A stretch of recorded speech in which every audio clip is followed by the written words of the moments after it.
dijiste. A ver, ¿nos puedes decir, vamos a hacer interpretación de hemograma? ¿Cómo están los leucocitos? ¿Cuántos leucocitos tiene este paciente?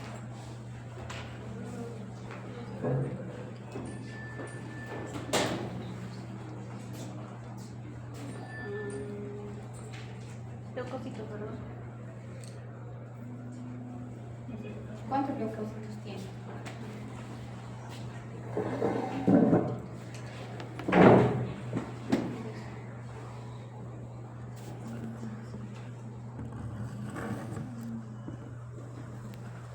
A ver, ¿alguien, chicos? 1250. ¿Y eso cómo está? ¿Cómo se llama eso? Entonces, este paciente tiene leucopenia. Ahora pasamos a ver la fórmula leucocitaria. Y cuando vemos la fórmula leucocitaria, ¿qué tenemos que ver? Los valores absolutos. ¿Cuántos neutrófilos tiene este paciente? ¿Alguien? 500. 500, muy bien. Tiene 500 neutrófilos. Estos son los neutrófilos. ¿Y por qué digamos, es importante saber cuántos neutrófilos tiene? ¿Por qué yo le pongo importancia a eso?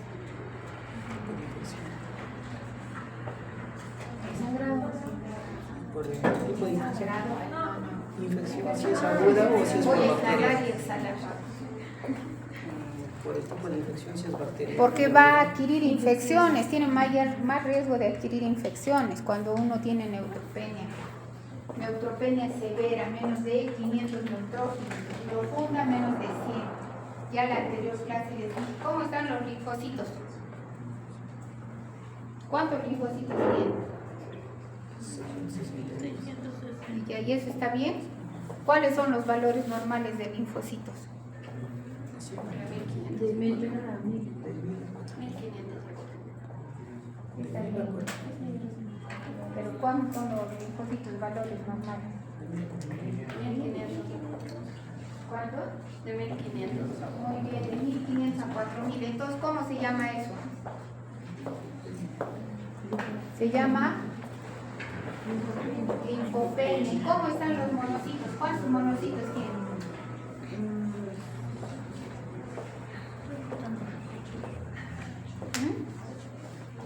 ¿Cuántos monocitos tienen? 80 ya. ¿Y cómo está eso? ¿Está normal? Les he dado en la anterior clase la tabla de valores diferenciales para quienes estén buscando. ¿De cuánto? De 200 a 800, pero tiene 80. Entonces es una monocitopenia. Ya después la hemoglobina, a ver, a otra persona le voy a pedir que cambia, Brenda. ¿Cómo está Brenda en la hemoglobina? Es una palita de mujer.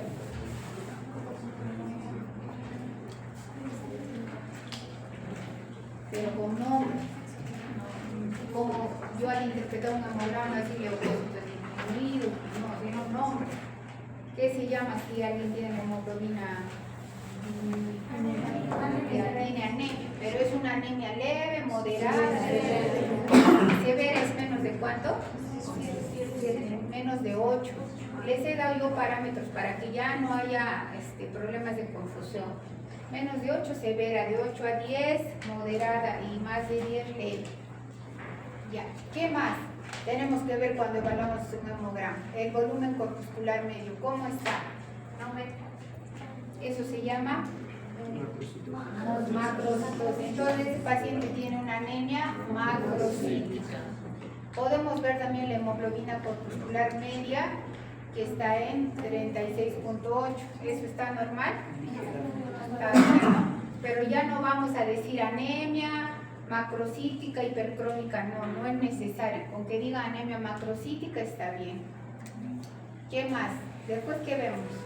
Las plaquetas. ¿Cómo están las plaquetas? ¿Cuántas plaquetas tienen? 25.000, porque miren, está con 10 al cubo. 25.000. Entonces, ¿eso es normal? ¿Cómo se llama eso? llama trombocitopenia. Les he dado también los valores, es una trombocitopenia moderada. ¿Por qué es importante que sepan si es severa, moderada, leve? Porque si es severa, hay más riesgo de sangrado. Entonces, acá todavía no hay, obviamente sí, sigue bajando, va a haber riesgo de sangrado, pero acá tiene una trombocitopenia moderada. Entonces, en conclusión, ¿qué ven en este hemograma? Hay una pancitopenia y hay macrocitosis. Entonces, ¿qué podría pensar? Causas de pancitopenia con macrocitosis. Leucemia podría ser, si hay pancitopenia, tiene macrocitosis. ¿Qué podría ser? Podría ser, pero tiene macrocitosis. Muy bien, anemia megaloblástica podría ser. Tiene pancitopenia y tiene macrocitosis. Es una posibilidad. Puede ser también un síndrome mielodisplásico, puede ser una anemia hemolítica, puede ser una leucemia aguda. Como en este caso, son pacientes post-quimioterapia. Por la quimioterapia hacen macrocitosis también. Puede ser una cirrosis hepática, hiperesplenismo, LES, un montón de causas. Para eso interpretan. ¿Para qué saben interpretar? Porque ustedes cuando reciban al paciente van a ver, hay una pancitopenia, ¿qué tengo que pensar? ¿Qué puede tener este paciente? Entonces, ¿qué harían después de esto? Digamos, están en la emergencia ustedes de internos y van a tener un paciente con pancitopenia. No le van a dar de alta, ¿no? Tienen que hacerle transfusión. Primero, transfusión de sangre. Después ya podrían pedirle una lámina periférica. De repente es una leucemia. Si hay leucemias, ¿qué van a encontrar? En una lámina periférica, si es una leucemia aguda.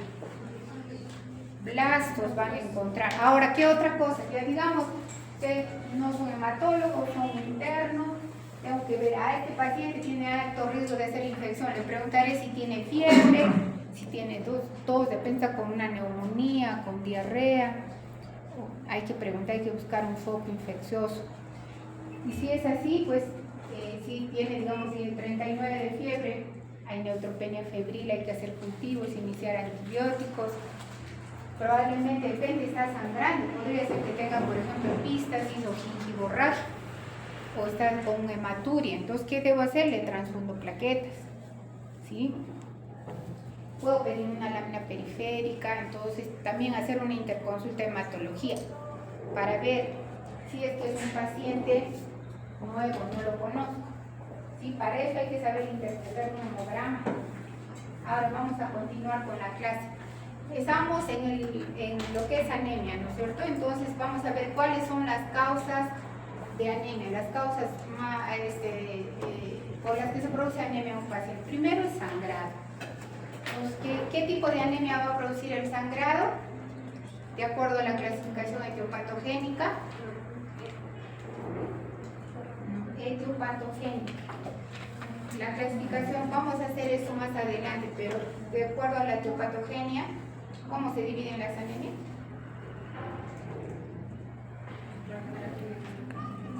Regenerativa y arregenerativa. ¿Qué significa eso? Para hacer esta clasificación, vamos a ver más adelante, hay que tomar en cuenta los reticulocitos. Y los reticulocitos nos van a dar información de la respuesta a la anemia de la médula ósea. Entonces, en este tipo de digamos, mecanismos de anemia, en el sangrado y en la hemólisis, los reticulocitos están altos. Pero el otro mecanismo es cuando hay una distribución de la producción de los somatins. Acá la anemia va a ser arregenerativa. Los reticulocitos van a estar bajos. Entonces, ¿qué pasa cuando un paciente tiene anemia? Van a desarrollarse mecanismos de compensación. Hay un incremento de la capacidad de la hemoglobina para ceder el oxígeno a los tejidos. Hay una redistribución del flujo sanguíneo hacia los tejidos más sensibles a la hipóxia, ¿cuál es? El cerebro y el miocardio, en perjuicio de otros, como la piel, por eso hay palidez.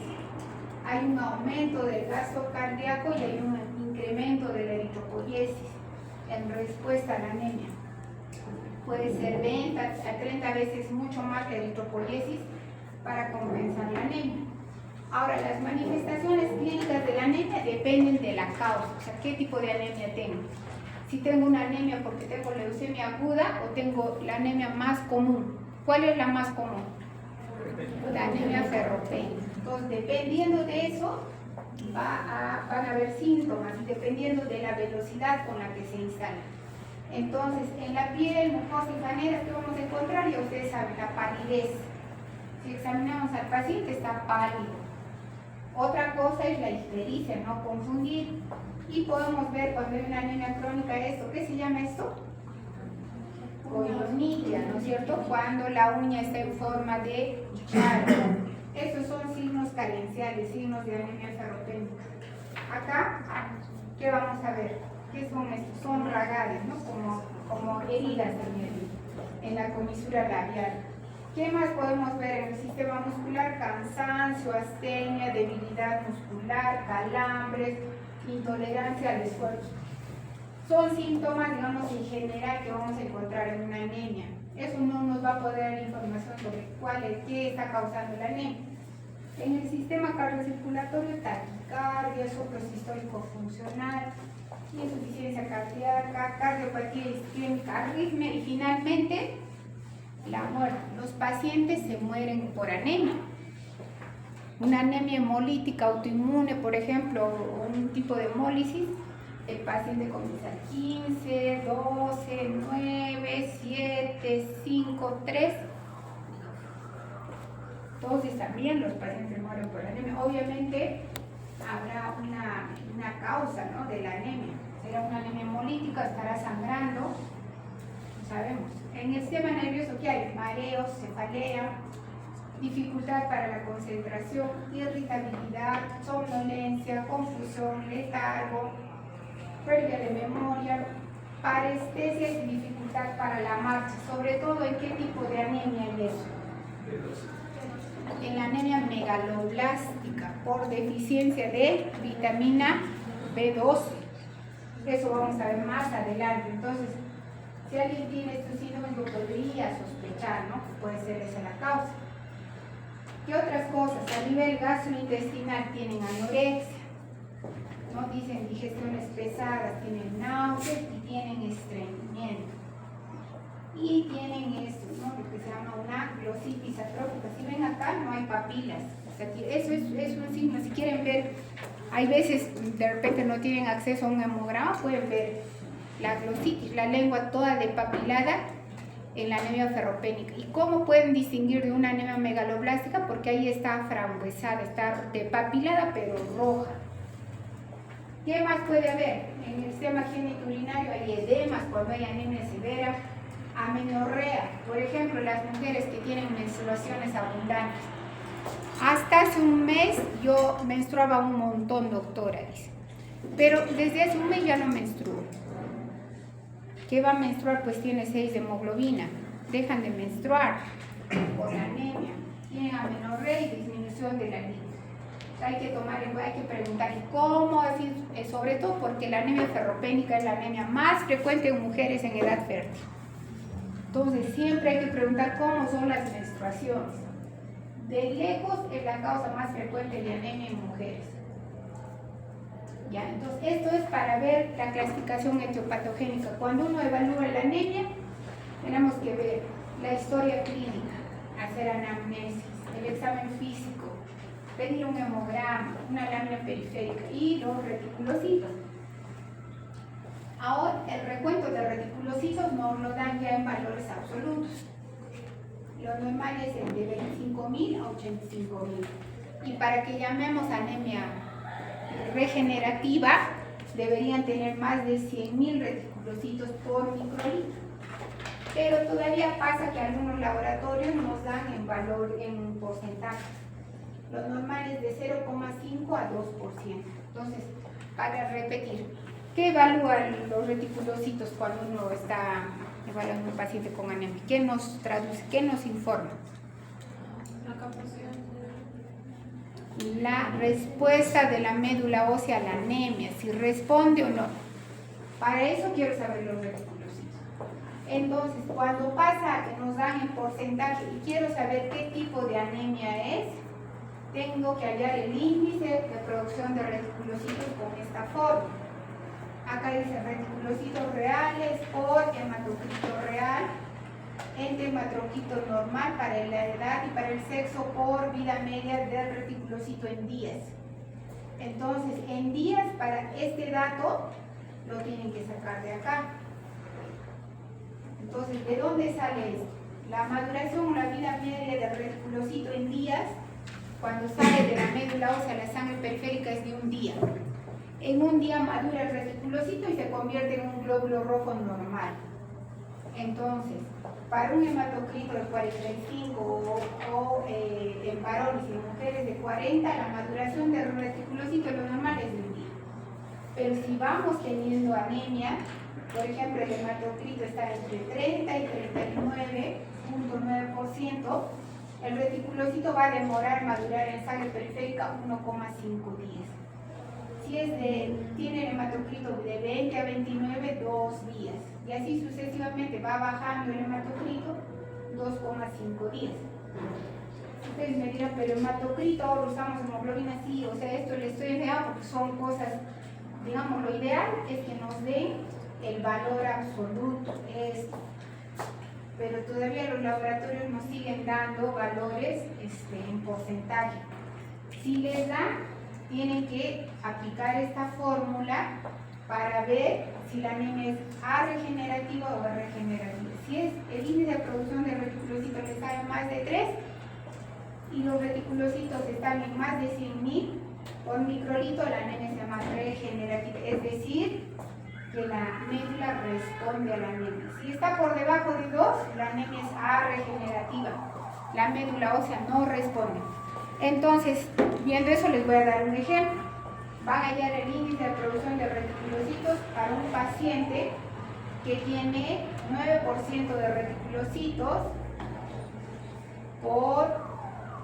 y su hematocrito está en 25. Y es mujer. A ver, acá ponen cuánto. Acá 9 por 25 sobre, como es mujer, ¿cuál es el hematocrito normal? 40 por, ya, la vida para el 25 de hematocrito que les dije, la maduración es 2 días. ¿Cuánto sale?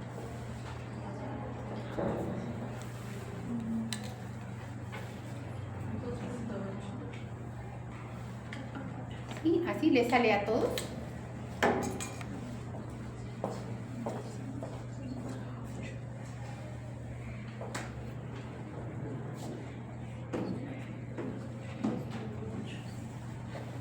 A ver, ¿alguien? 2.8. A ver. Yo también voy a sacar acá.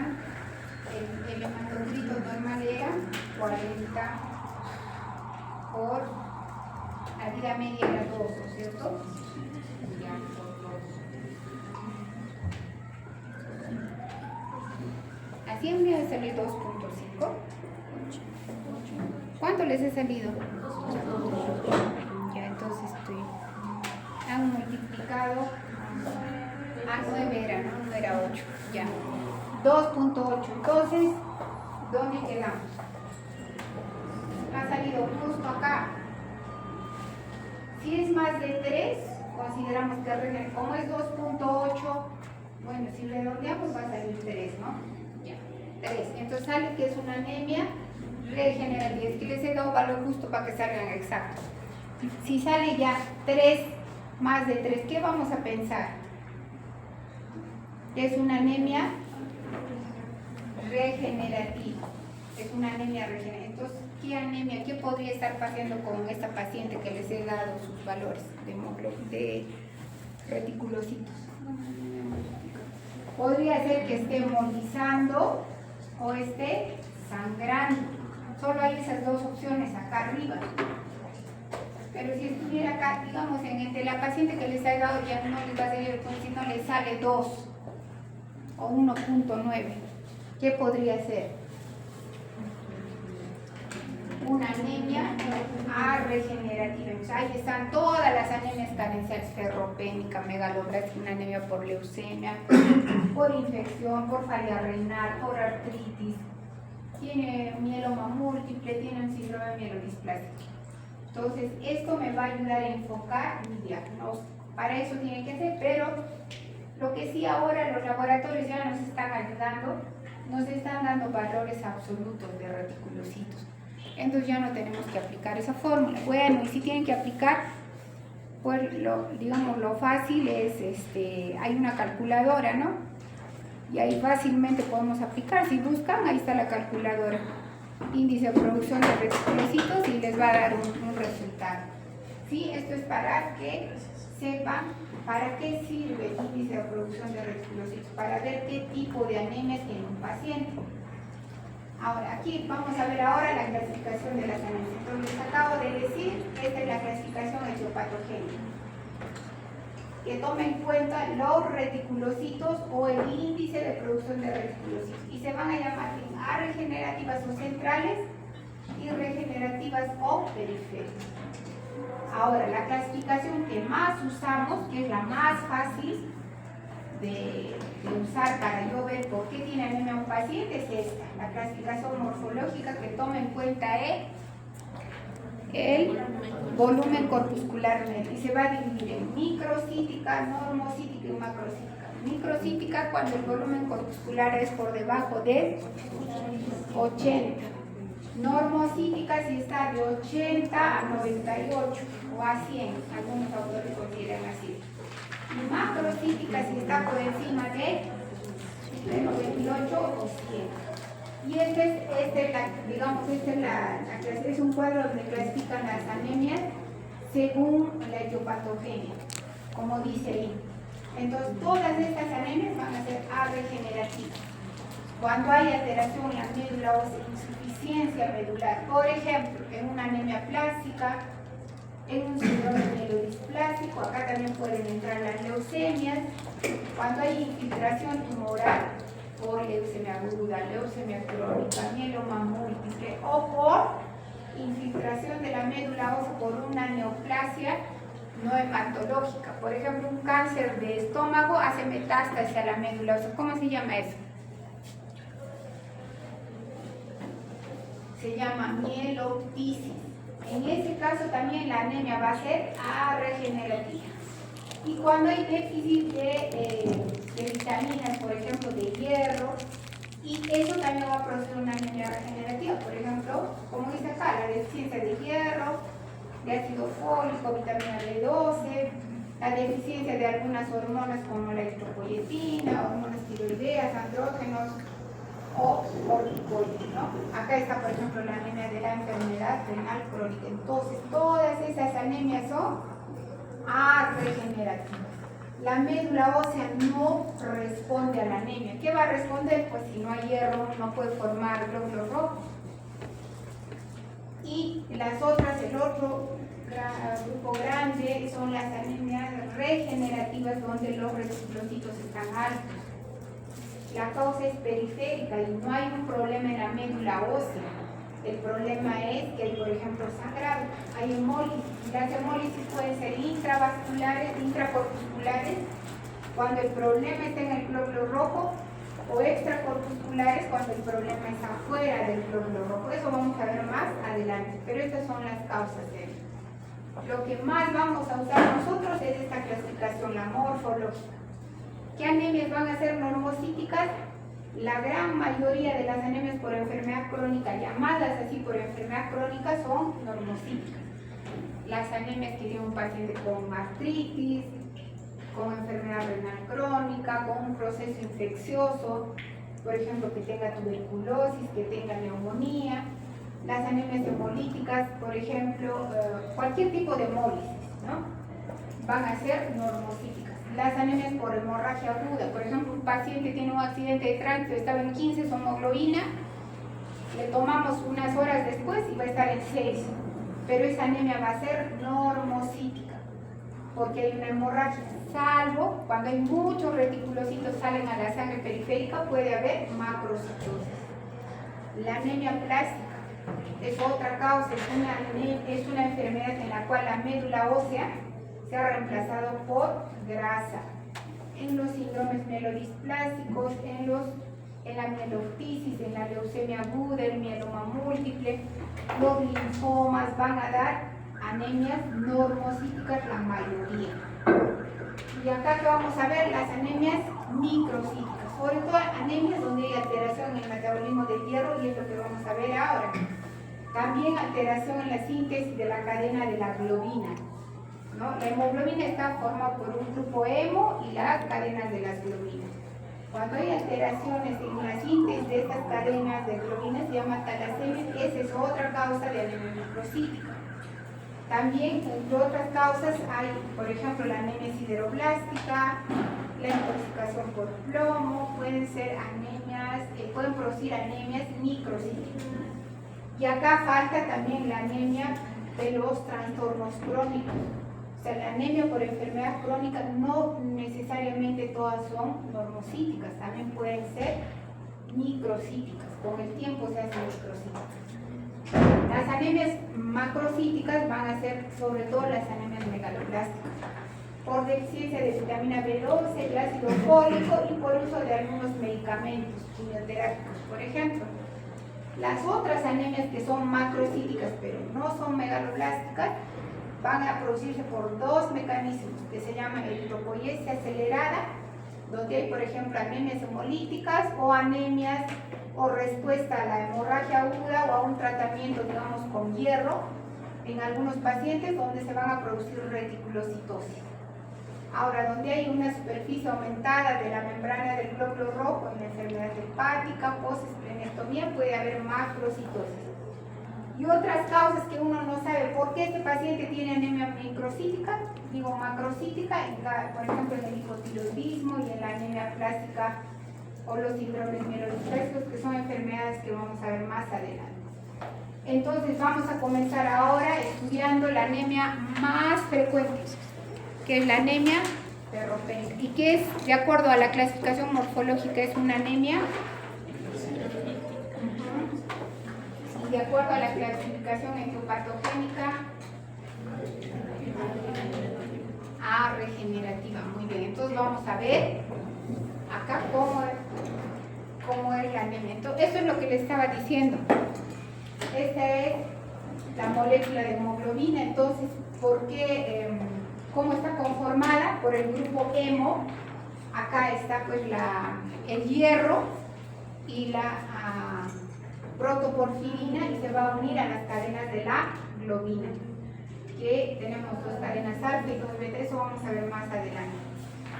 Entonces, ¿cómo está distribuido el hierro en nuestro organismo? Pues la gran mayoría del hierro, el 67%, está conformando la hemoglobina, pero también puede estar en forma de depósitos de hierro. Por ejemplo, el 27%, casi un tercio, es depósitos de hierro. Y tenemos dos formas de depósito de hierro, la ferritina y la hemosiderina. La ferritina se debe encontrar, por ejemplo, en el hígado. La ferritina es un depósito de hierro. Y la hemosiderina es otra forma de depósito de hierro. Pero ¿dónde se va a encontrar la hemosiderina? ¿Dónde está?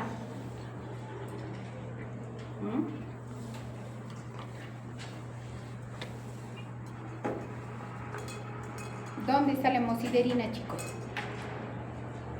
En la médula ósea, es el depósito de hierro que está en la médula ósea. Después, ¿en dónde más vamos a encontrar hierro? Bueno, formando enzimas, en la producción de neurotransmisores, en realidad en la mioglobina, en varias, formando parte de varias tejidos de nuestro organismo lo vamos a encontrar, ¿no? Al hierro, pero digamos la gran mayoría del hierro lo encontramos formando la hemoglobina. Entonces esto es para que vean que hay dos tipos de hierro en la naturaleza, el hierro Em y el hierro no Em. El hierro Em es la forma orgánica que es la que está en las carnes y se absorbe fácilmente por difusión simple a nivel de los enterocitos, en el intestino, en el duodeno. Y la forma inorgánica, que es la NOEM, que está en los vegetales, y su absorción es en forma ferrosa por un mecanismo complejo, va a necesitar otros cotransportadores. Entonces, en conclusión, si a alguien le queremos recomendar que consuma alimentos ricos en hierro, ¿qué le tenemos que decir que coma? Carne, ¿no?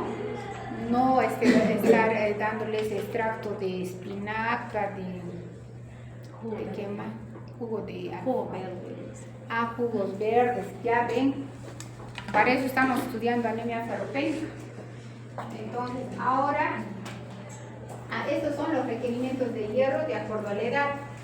Entonces, por ejemplo, al nacer hasta los 6 meses es de 0.27 miligramos, ¿no? Tanto en niños como en niñas. Y este requerimiento pues se va a cubrir con la lactancia materna.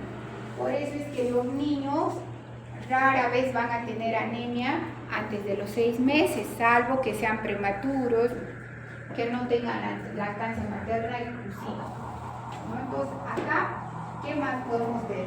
Que hay los requerimientos de hierro en mujeres y varones, digamos, de 19 a 50 años, va a ser en los varones de 8 miligramos y en las mujeres de 18 miligramos. ¿Por qué?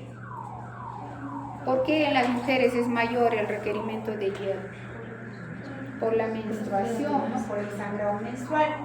Y vean que en el embarazo los requerimientos aumentan a 27 miligramos y también en la lactancia, ¿no? Va a haber un incremento de los requerimientos de hierro.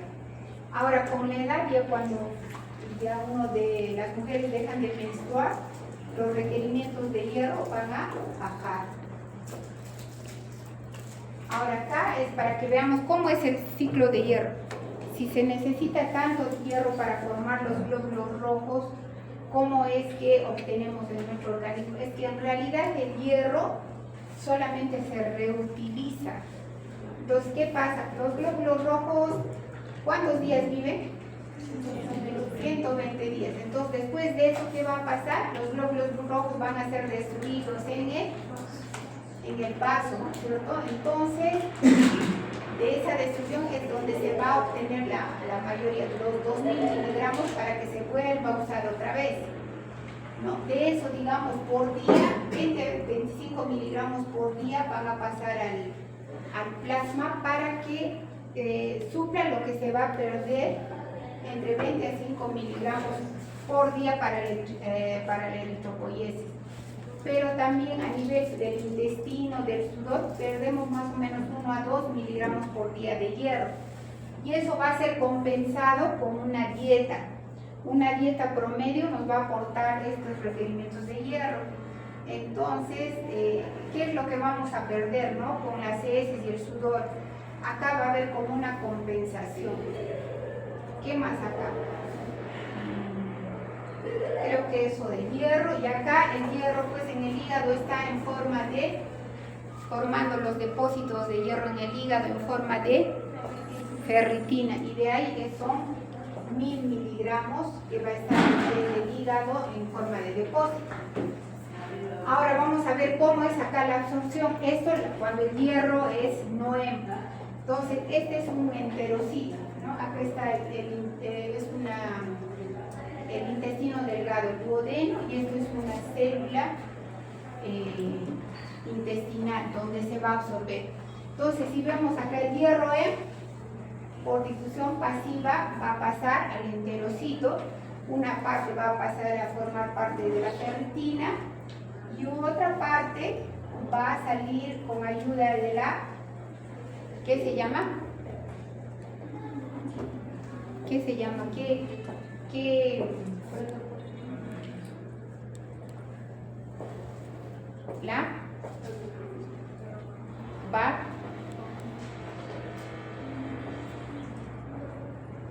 La ferroportina va a ser la que va a sacar el hierro de la célula al exterior. Pero ¿quién va a regular a la ferroportina? ¿Quién es el principal regulador del metabolismo del hierro? la epsilina acá. Acá, como pueden ver, la epsilina es la que va a controlar, digamos, la salida del hierro del enterocito al exterior. La epsilina va a hacer que la ferroportina la va a bloquear. Cuando sube la epsilina la bloquea, entonces no puede salir el hierro a la circulación para ser transportada por la transferrina. Cuando sube la epsilina hay mayor producción de epsilina, pero cuando baja la producción de epsilina, esa va a estar libre y va a poder extraer, ¿no?, el hierro del enterocito.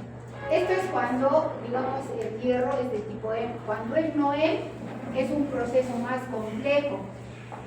De su forma ferrosa va a tener que ser reducida a su forma férrica, ¿no?, por diferentes enzimas, y después tiene que ser ingresada al enterocito por un dimetiltransportador de hierro, de metales. Dimetiltransportador va a ingresar a la célula, pero este transportador no solo transporta hierro, también transporta calcio, zinc. Entonces acá va a haber una competencia por este transportador. Pero una vez que ingrese este hierro en su forma ferrosa, va a seguir el mismo curso del otro tipo de hierro, que es el hierro M. Lo mismo va a pasar acá, que va a ser exteriorizada por la ferroportina, y va a seguir la misma regulación de la epsilina. Una vez que el hierro sale al exterior, va a salir en su forma ferrosa, pero para ser transportada por la transferrina va a tener que ser oxidada, ¿no? Y así va a ser transportada por la transferrina ¿hacia dónde? ¿Qué es lo que nos importa a nosotros? A la médula ósea, donde están los eritroblastos. Entonces el hierro unido a la transferrina va a viajar hacia la médula ósea, digamos, y ahí tenemos receptores de transferrina.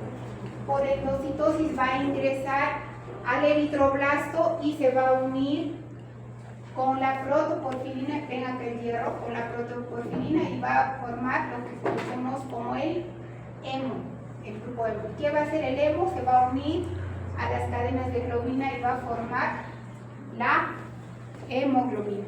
Entonces, digamos, así digamos, explicándolo de palabras simples, ese va a ser el mecanismo por el cual se va a absorber el hierro y va a llegar a un eritroblasto. Acá, ¿qué tienen que recordar? ¿Cuál es el principal regulador del hierro? La epsilina es el principal regulador del hierro. Ahora, este proceso de sacar el hierro del interior de la célula al exterior por la ferroportina no solamente es en las células intestinales, en las células del duodeno, también lo mismo pasa en los macrófagos. Entonces, eso hay que recordar. Entonces, este es el mecanismo, digamos que es un mecanismo mucho más, que requiere de más pasos para que se absorba el hierro no M. Pero el hierro M va a ser fácilmente interiorizado en la célula, ¿ya? Ahora, ¿qué más es esto? Bueno, esto es es lo mismo, ¿no? Esto es cómo ingresa el hierro a través de los alimentos. Esto habla más de la transferrina, ¿no? Cómo van a ingresar, va a transportar las células hasta la médula ósea, ¿no? Es lo mismo, no solamente un ejemplo. Y esto es cómo se regula el metabolismo del hierro. La epsilina, ya les dije. Entonces, ¿qué pasa? Si hay un incremento del hierro, de los depósitos de hierro o del hierro sérico, por ejemplo, en una inflamación y en una infección, ¿qué va a haber? O hay un proceso inflamatorio infeccioso, hay un aumento en la síntesis de epsilina. Entonces, ¿qué va a pasar? Hay una disminución en la absorción del hierro y en el digamos, el paso del hierro a la circulación, en el hierro sérico.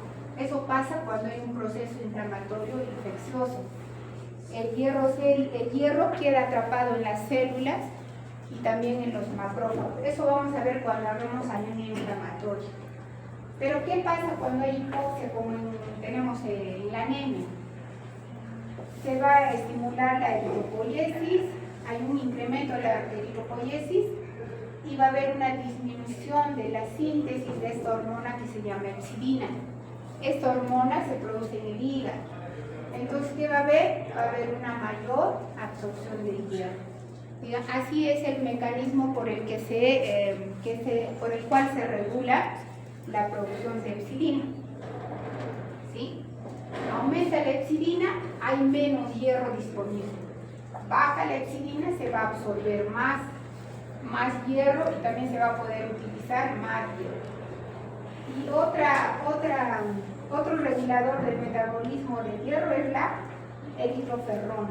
Es, como dice acá, una glicoproteína secretada por los eritroblastos y es inducida por la eritropoietina y actúa sobre los hepatocitos para suprimir la producción de epsidina. Y es necesaria para la rápida supresión de la epsidina tras una hemorragia o la administración de eritropoietina. ¿Sí? La eritroferrona, que va a inhibir también a la epsidina. Es otro regulador, pero el principal es la epsidina. Ahora, ¿qué factores van a favorecer la absorción de hierro? Esto ya ustedes saben, ¿no? El ácido clorhídrico, la mucina, sales biliares, ácidos orgánicos como el ácido ascórbico, el ácido cítrico, algunos azúcares van a favorecer la absorción. Entonces, si hay una gastritis atrófica, por ejemplo, además de que puede haber una anemia megaloblástica, podría influir en la absorción del hierro. El ácido ascórbico, por eso el ácido cítrico también, por eso suelen darles el hierro con cítricos, aunque hay unos estudios en los cuales pues la evidencia no llega a ser suficiente para, digamos, concluir que el uso de cítricos mejoraría la absorción del hierro. Pero sí sabemos que hay otras sustancias que inhiben la absorción del hierro, los alcalinos, los fosfatos, los fluitatos, por ejemplo, de los cereales, los polifenoles del té, del café. Por eso es que no se recomienda el consumo de hierro con mates o con avena, ¿no? Porque sabemos que va a disminuir la absorción del hierro. Ahora vamos a ver ya lo que es anemia ferropénica. Hemos visto el metabolismo del hierro. Entonces, ya sabemos que la anemia ferropénica es la más frecuente. El 30% de la población mundial tiene anemia ferropénica. Y de acuerdo a ENDES, en el 2024, ¿no? Los niños entre 6 y 35 meses de edad en el Perú tienen anemia en un porcentaje de 43.1%. Ya que un incremento frente a 2022 que era 42.4%. ¿Y por qué nos importa la anemia ferropénica en los niños?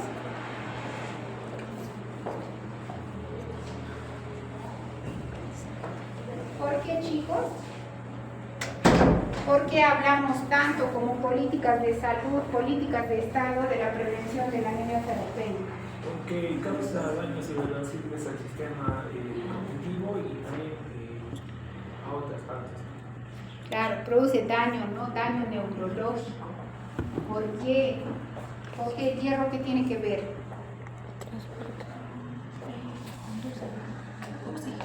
Transporte de oxígeno. ¿Qué más? Porque hay hipoxia ya, pero ¿qué más? El hierro interviene en la síntesis de neurotransmisores cerebrales, en la síntesis de la mielina, en varias funciones del sistema nervioso. Y eso a la larga va a producir lo que dice acá, retraso en el desarrollo cognitivo y motor, problemas de aprendizaje y mayor riesgo a hacer infecciones, porque el hierro también interviene en la fagocitosis, por diferentes mecanismos de la inmunidad celular. Entonces, al haber deficiencia del hierro, va a haber todos estos problemas. Y lamentablemente, el daño neurológico en los niños es irreversible. No es que un niño de 1 año pues tiene anemia ferropénica y no pasa nada, de 13, 10 años, ya el daño está ya establecido, porque tienen retraso en el desarrollo, problemas de aprendizaje, no rinden, en el colegio son irritables, ¿no? Muchos de esos niños tienen procesos infecciosos respiratorios, digestivos, diarrea, ¿no? Pérdida de peso, tienen anemia. Entonces, por todas estas implicancias es que nosotros tenemos que no solamente identificar, sino saber diagnosticar, pero también prevenir la anemia en los niños, porque el daño es permanente, ¿no? Es irreversible, en muchos de los casos es irreversible. Y lamentablemente, si ustedes se dan cuenta, es alarmante, ¿no? Que casi el 50% de los niños tengan anemia en nuestro país. Eso es realmente alarmante. Entonces, también por eso es que en el sílabus está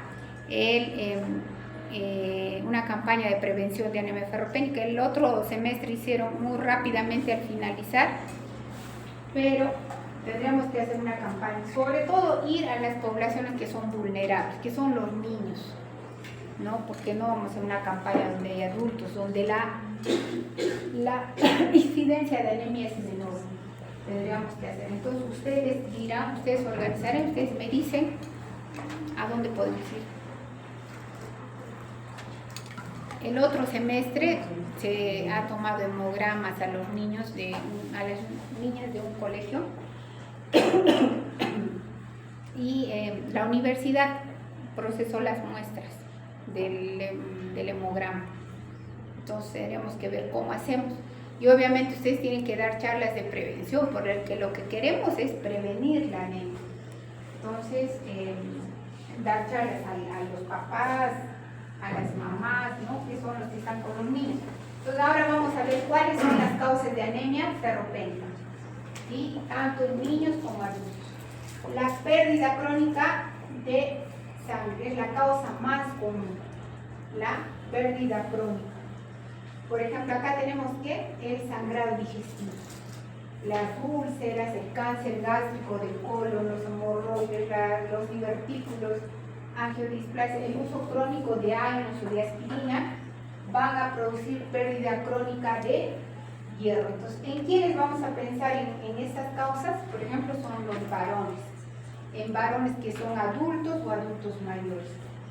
Otra causa de pérdida crónica, causa de anemia ferropénica, es el sangrado ginecológico.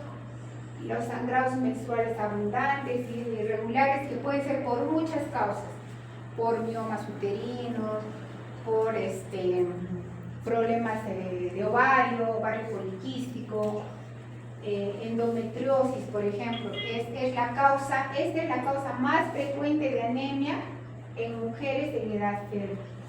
Otras pérdidas pueden ser epistasis recurrentes, hematuria o la donación frecuente de sangre. Entonces, ¿qué estamos viendo acá? Que lo más común, la causa más común de anemia ferropénica es el sangrado, las pérdidas crónicas de sangre, ¿no?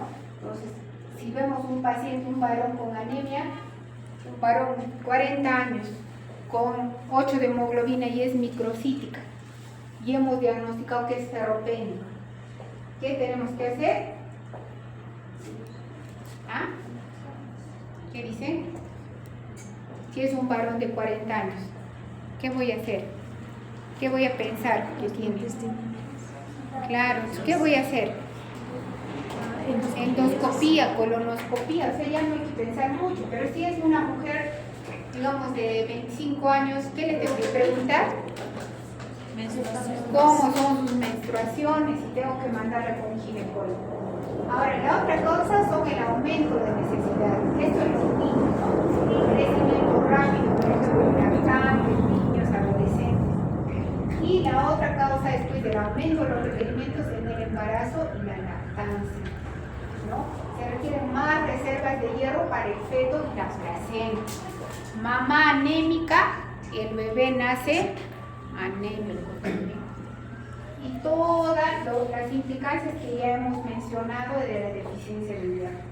Cuando hay una disminución de la absorción intestinal, por ejemplo en causas gástricas, ahora vemos muchas cirugías bariátricas, gastrectomías, acloridrio, el uso crónico de inhibidores de la bomba de protones también puede producir eso, ¿no? Pacientes que han tenido cáncer gástrico, que les han hecho gastrectomías, tienen anemia ferropénica, por eso a ellos les ponemos profilácticamente hierro endovenoso, porque sabemos que van a hacer anemia ferropénica con el tiempo.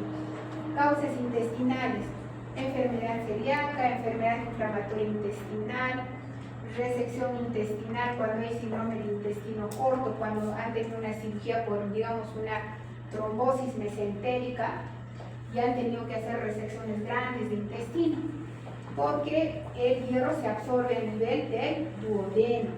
Entonces, cuando hay enfermedades que afectan el duodeno, que es donde se absorbe el hierro, va a haber anemia ferropénica. En infecciones crónicas como yardiasis, como cuando hay Helicobacter pylori, también infecciones, puede haber anemia ferropénica. Y acá también, ¿qué tendríamos que poner nosotros? Los parásitos, ¿no? Que son frecuentes en la selva, y algunos parásitos son anemizantes. ¿Qué parásitos son? Las uncinarias, las anquilostoma. También eso hay que buscar en personas, sobre todo que viven en zonas de selva. El aporte insuficiente, sobre todo es frecuente en países en desarrollo, en niños, en vegetarianos estrictos, sin suplementación. Entonces también tenemos que preguntar a los pacientes si son vegetarianos o comen también carnes, ¿no? Porque también ellos pueden ser anemia ferropénica. Entonces, este es un resumen de las causas de anemia ferropénica. Acá tienen que recordar que lo más común es la pérdida crónica. Ahora, ¿cómo es el cuadro clínico? Primero, para evaluar una anemia ferropénica en un paciente, tenemos que saber la edad. Si tiene 1 año, ¿qué voy a pensar? ¿Por qué tiene anemia ferropénica?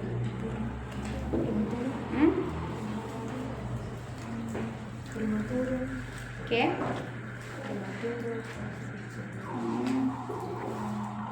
Puede ser que sea previa, pero si tiene 1 año, ¿por qué tiene anemia? ¿Qué pensaré? ¿Qué es lo más común? Es que ustedes al ver un paciente tienen que pensar, ¿por qué puede tener un niño de 1 año anemia ferropénica?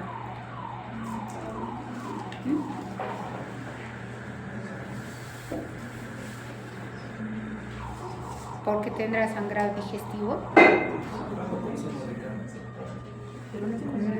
Más que no comer carnes, ¿qué podría ser? Porque tienen un aumento en el requerimiento y no les dan el aporte suficiente con la dieta. Entonces, por eso es que ya con una política de Estado entre los 6 meses a 2 años a más, a todos los niños ya se les da hierro. Muy rara vez a un niño de esa edad no le estamos dando en el Perú, a todos le estamos dando. ¿Por qué? Porque si la mitad de los niños en el Perú tienen anemia, ¿ya para qué vamos a estar haciendo hemogramas? Si no hay, bueno, si vienen a una consulta, sí les podemos hacer hemograma, perfil de hierro, pero la mayoría no viene. Entonces, ¿cómo usted hace como política? Que todos tienen que recibir hierro, porque la dieta no les da la cantidad suficiente de hierro que necesitan los niños a esa edad.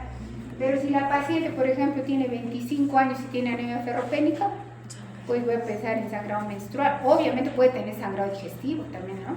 Pero lo primero es pensar en sangrado menstrual. Si es un varón, pensar en sangrado digestivo. También podría pensar en un problema de hematuria. ¿Ya? Entonces, el cuadro clínico de una anemia ferropénica es el que hemos descrito de una anemia en general, ¿no? Cómo son las manifestaciones.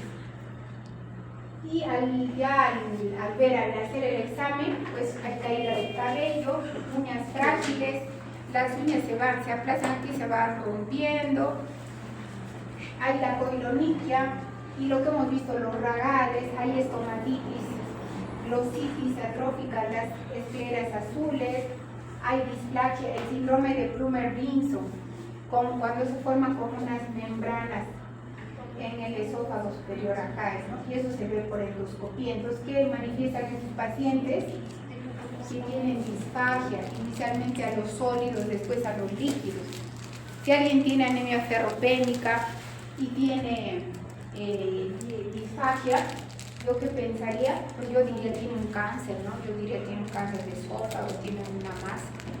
Yo pensaría eso, pero al hacerle las endoscopías lo que se ve es que tienen esas membranas, ¿sí? Y por eso es que tienen dificultad para alimentarse. Pero una vez que tratamos la anemia ferropénica desaparecen y vuelven a comer normalmente, ¿sí? También puede haber gastritis atrófica, puede haber pica. La pica sí saben, ¿no? Que es la necesidad de comer cosas raras, ¿no? Comen tierra húmeda, comen papel, hielo también, y tienen trastornos de conducta los niños también. Y lo que ya hemos hablado, la tendencia al retraso en el desarrollo psicomotor, en el crecimiento. Entonces, eso es lo que ya hemos visto, es la glositis atrófica. Si ven, no hay papilas. Y entonces, ¿qué más tenemos que hacer para el diagnóstico? Ya lo que estamos refiriendo en el interrogatorio, preguntar la edad, el sexo, la dieta, si son vegetarianos, antecedentes de un bebé si es prematuro. A los prematuros desde los 3 meses se les está dando ya hierro, suplementos de hierro, porque ellos con más facilidad van a ser anemia ferropénica. Embarazos múltiples, hay que preguntar por sangrado, si tienen diarrea también, ¿no? Puede ser que tengan una enfermedad celíaca, no absorben el hierro. Y las zonas, hay que preguntar pues de la procedencia, ¿no? De dónde son, para pensar depende de un parásito. Y también hay que preguntar a las mamás cómo son los niños, que dicen, ay, es irritable, todo el tiempo llora, y todo el tiempo se enferma, sale de un resfrío y entra una diarrea, y otra vez se enferma, y otra vez, y así todo el tiempo está, ¿no? Y al examen físico, lo que ya he mencionado. Ahora, en cuanto a los exámenes de laboratorio, le vamos a pedir un hemograma, y ahí habrá anemia microcítica, ¿no? Y también hipocrómica. Al pedir una lámina periférica, ¿qué habrá? Lo que vemos acá, hay glóbulos rojos de diferentes tamaños, y eso se llama, ¿qué se llaman los glóbulos rojos de diferentes tamaños? Anisocitosis. Y estos no parecen glóbulos rojos, parecen picarones, ¿no? Están tan pálidos que parecen picarones. Eso se llama hipocromía. Acá en la lámina periférica hay hipocromía. También que puede haber eritrocitos, pueden haber dianocitos. El ancho de distribución de los eritrocitos en el hemograma va a estar aumentado. Los reticulocitos obviamente van a estar bajos porque es una anemia regenerativa. Y vamos a observar con frecuencia en los hemogramas trombocitosis en respuesta al sangrado que tienen los pacientes. Como hay sangrado menstrual, digestivo, hematuria, en compensación a eso comienzan a producirse más plaquetas y podemos encontrar en los hemogramas de los pacientes con anemia ferropénica trombocitosis. ¿Qué más? Ahora ya sabemos, ya el paciente tiene anemia microcítica. Ya le pedí reticulocitos, están bajos, ya le pedí lámina periférica, pero quiero demostrar que tiene una anemia ferropénica. ¿Qué le voy a pedir? Un perfil de hierro. ¿Y qué incluye el perfil de hierro? Lo que se llama el hierro sérico o sideremia. ¿Qué es eso? Es la cantidad de hierro circulante unido a la transferrina. ¿Y cómo va a estar en la anemia ferropénica? Bajo, porque no hay, ¿no? La ferritina sérica es, ¿qué hemos dicho que es la ferritina? ¿Perdón? Muy bien, es el depósito de hierro. Pero hay un problema con la ferritina. Porque alguien diría, entonces si es el depósito hay que pedirle eso nomás pues para diagnosticar anemia. No, el problema es que es un reactante de fase aguda. Entonces cuando hay inflamaciones, infecciones, va a subir y nos va a dar una falsa información. Vamos a creer que el paciente no tiene anemia ferropénica, pero sí la tiene. Entonces, por eso la Organización Mundial ha establecido, nos sugiere manejar algunos valores de ferritina. Por ejemplo, en adultos y niños mayores de 5 años con menos de 15 de ferritina, recién pensamos que hay una anemia ferropénica. En niños menores de 5 años con menos de 12 microgramos por litro, acá falta el número. En el embarazo, en síndromes asociados con inflamación, como dice, con menos de 30. Y en la insuficiencia cardíaca y en la enfermedad renal crónica, con menos de 30. Ya pensamos que un paciente necesita hierro, ¿sí? Con estos valores. Porque según los laboratorios, los valores de ferritina van más o menos dependiendo, pueden ir de 13 a 30, pero acá ya nos están dando parámetros para ver que un paciente tiene anemia ferropénica. Y no sé, cuando han hecho cardiología hay pacientes con insuficiencia cardíaca, hay varios estudios en los cuales con menos de 100 de ferritina les damos hierro endovenoso, porque se ha visto que tienen un mejor pronóstico, una mejor sobrevida los pacientes que tienen insuficiencia cardíaca congestiva. Entonces, estos parámetros que nos da la Organización Mundial de la Salud es porque nosotros ya sabemos que la ferritina es un reactante de fase aguda, para que nos podamos ayudar, ¿sí? Ahora, ¿qué otro parámetro se evalúa en el perfil de hierro? Es la capacidad de fijación del hierro por la transferina, o también se llama capacidad total de fijación del hierro. En la anemia ferropénica este marcador va a estar incrementado. ¿Qué mide este examen? La capacidad de la transferrina para transportar el hierro. Entonces, como no hay hierro, hay una mayor capacidad, es que va a estar incrementada. El otro examen que ayuda mucho es el índice de saturación de transferrina. Su valor normal es de 20 a 45 y que nos va a informar el porcentaje de transferrina que está saturado por hierro. Eso nos da información del porcentaje. Entonces, en los adultos está en menos del 15%, en los niños en menos del 10% y en menos del 20% cuando hay un proceso inflamatorio. Se dan cuenta que estos exámenes se alteran con los procesos inflamatorios infecciosos. Es que no siempre es fácil, digamos, una de sus compañeras dice tiene anemia microcítica y dice que menstrua mucho. Bueno, es fácil, ¿no? Yo pienso que tiene anemia ferropénica, pero los pacientes no vienen así. Viene paciente con artritis reumatoidea, toma metrotexate, prednisona y tiene anemia. Y ellos no te dicen, ¿no? Las mujeres que tienen sangrado menstrual abundante. Por ejemplo, una paciente con artritis que tiene menstruaciones abundantes, ¿qué va a tener? Va a tener anemia ferropénica, pero también va a tener una anemia inflamatoria porque tiene artritis reumatoidea.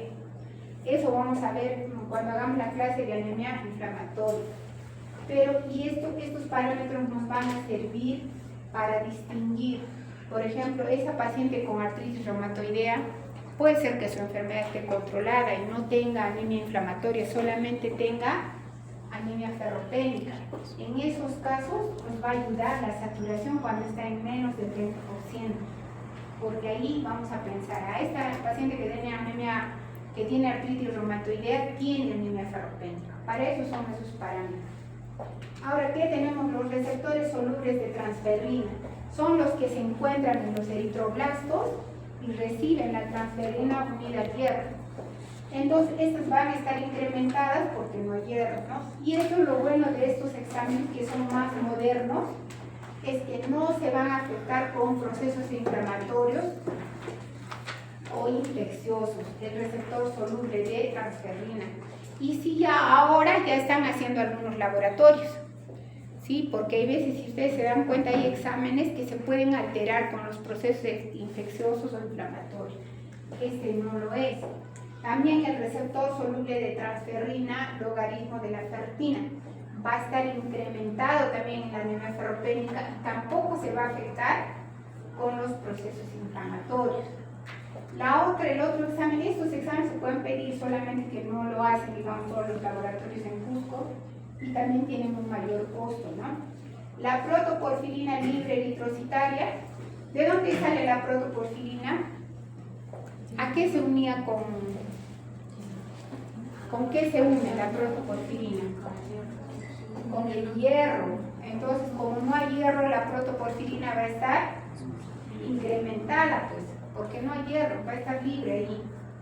Y como dice acá, es un indicador muy sensible de eritropoiesis en carencia de hierro y no se va a afectar también por enfermedades intercurrentes. ¿Sí? Estos 3 exámenes no se afectan por enfermedades infecciosas, inflamatorias.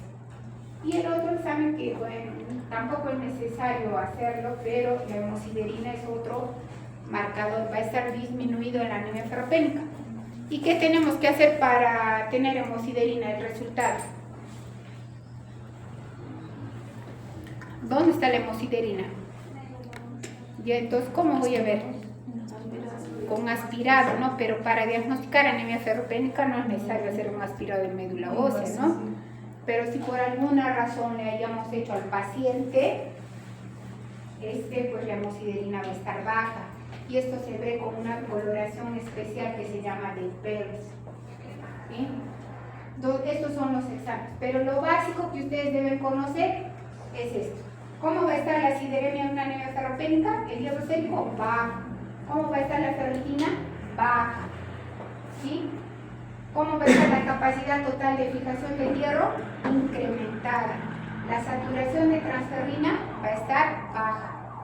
¿Sí? Eso, digamos, es en conclusión lo que tienen que captar, ¿no? Estos son exámenes que sí son muy útiles porque no se van a alterar por comorbilidades. Un paciente con cáncer, pues también, digamos, no va a ser tan fácil hacer el diagnóstico. ¿Por qué? Porque en el cáncer hay un proceso inflamatorio crónico. Entonces, estos exámenes nos pueden ayudar a distinguir. ¿Este paciente tiene una anemia inflamatoria o es una anemia ferropénica? ¿O tienen las dos? Eso vamos a ver en la clase de anemia inflamatoria. Estos son los estados de la deficiencia de hierro. O sea, cómo se va a presentar. No es que yo tengo sangrado menstrual abundante y tampoco es que al mes siguiente ya, bueno, ya lo quiere sangrar un montón, ¿no? Como es progresiva las pérdidas, pues se va a instalar así la hematopoiesis, va a ser así. Entonces vamos a revisar rápidamente. Acá vamos a estos parámetros: hemoglobina, volumen corpuscular, hierro sérico, capacidad total de fijación del hierro, índice de saturación de ferritina, la ferritina misma, la protoporfirina, el hierro de la médula ósea, los sideroblastos, el ancho de distribución de eritrocitos. Entonces, estos son los valores normales, ¿no? Estos son los valores normales. Entonces, cuando hay una reducción ya de los depósitos de hierro, ¿qué va a bajar? Acá, más resaltante, la ferritina va a estar, ya comienza a bajar por debajo de 20. El resto, no, ni siquiera hay anemia todavía. Los volúmenes corpusculares están normales, ¿no? Si se dan cuenta, lo más resaltante acá, la ferritina comienza a bajar. Los depósitos de hierro en la médula ósea todavía están normales. Pero acá sí también hay algo que comienza a alterarse. El ancho de distribución de eritrocitos también está aumentado. Ahora, cuando ya hay una eritropoiesis deficiente de hierro, ¿no? Cuando ya la eritropoiesis se comienza a alterar, la hemoglobina puede estar normal o baja, igual el volumen corpuscular normal o bajo, pero miren, el hierro sérico ya comienza a bajar. La capacidad total de fijación del hierro ya está incrementada. La saturación de transferrina baja también. La protoporfirina libre ya está alta. Y acá los depósitos de la médula ósea ya están ausentes, ya no hay hierro. Y el ancho de distribución de eritrocitos va a estar aumentado. Ya cuando hay anemia ferropénica y todo lo que ya les he mencionado.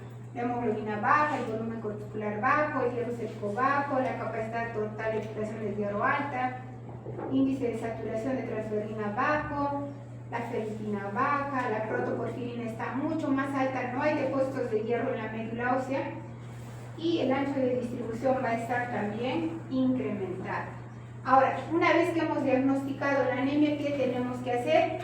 Una vez que sabemos ya, este paciente tiene anemia ferropénica, ya no dudo, ya he hecho el perfil de hierro, tengo que saber la causa, qué lo está produciendo, dónde está el problema, ¿no? Entonces, de acuerdo a eso y dependiendo del sexo, tenemos este algoritmo. Acá vamos a comenzar con las mujeres en edad fértil. Ya hemos dicho que hay que buscar pérdidas ginecológicas, ¿no es cierto? Pero si no hay sangrado menstrual abundante y hay pérdida de peso, si es que hay, tengo que pensar que de repente tenían sangrado digestivo. Y si no hay que preguntar bien a las pacientes cómo son sus sangrados menstruales y mandarla a ginecología. Ahora, si los varones son menores de 50 años, pues lo primero pienso en sangrado digestivo. Puedo pedir el examen de TB9, mandarlos a gastroenterología para buscar las pérdidas, ¿no?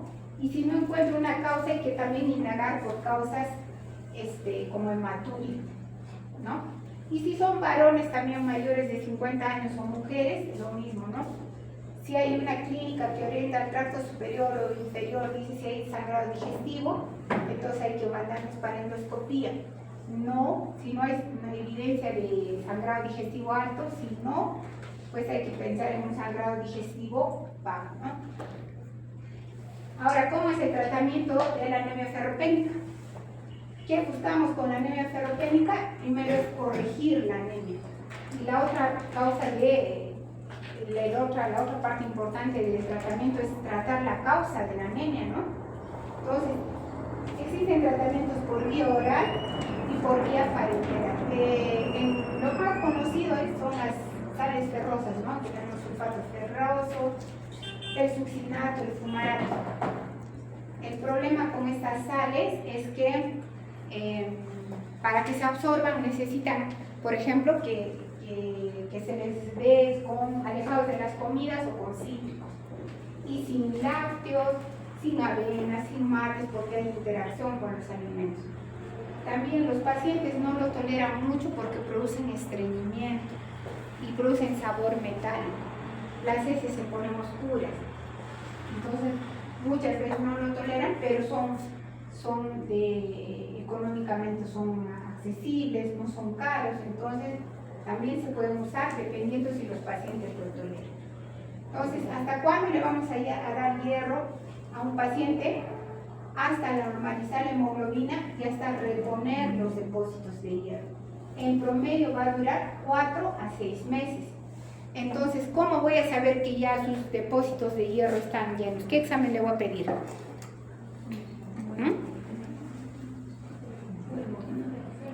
Claro, la ferritina le tienen que pedir. Ya le he dado hierro, digamos, 4 meses, yo ya le quiero dar de alta.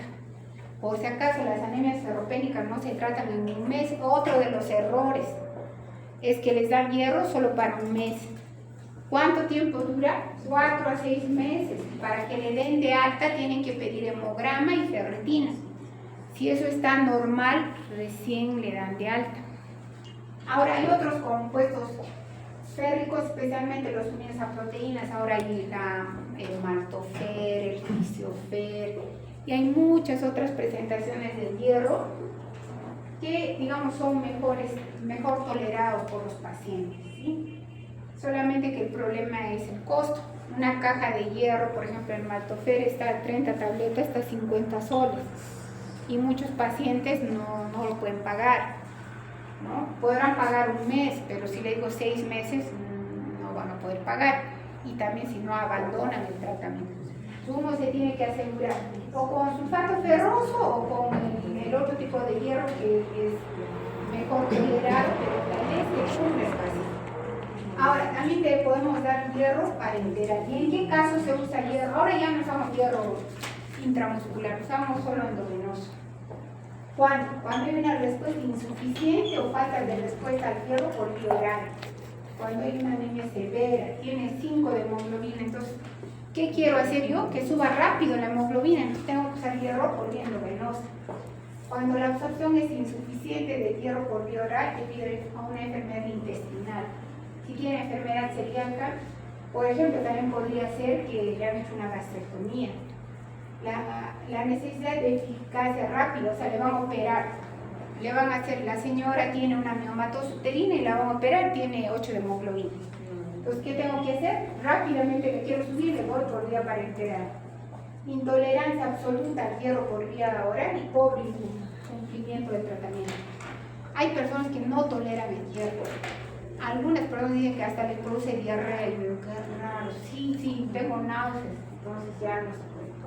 Cuando se combina con la eritropoyetina, en enfermedades como la enfermedad renal crónica, la insuficiencia cardíaca congestiva. Y para la prevención de la deficiencia funcional de hierro, como en las anemias inflamatorias.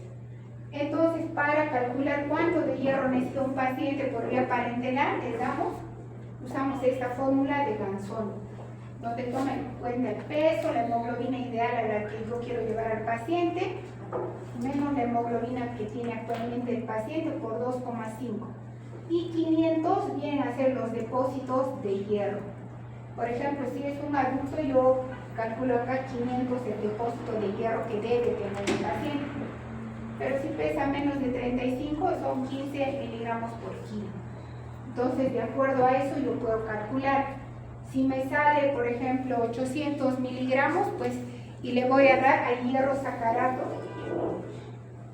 ¿no? Tenemos el hierro sacarato, por ejemplo, acá las presentaciones. El que más usamos es el hierro sacarato, el hierro sucraloso.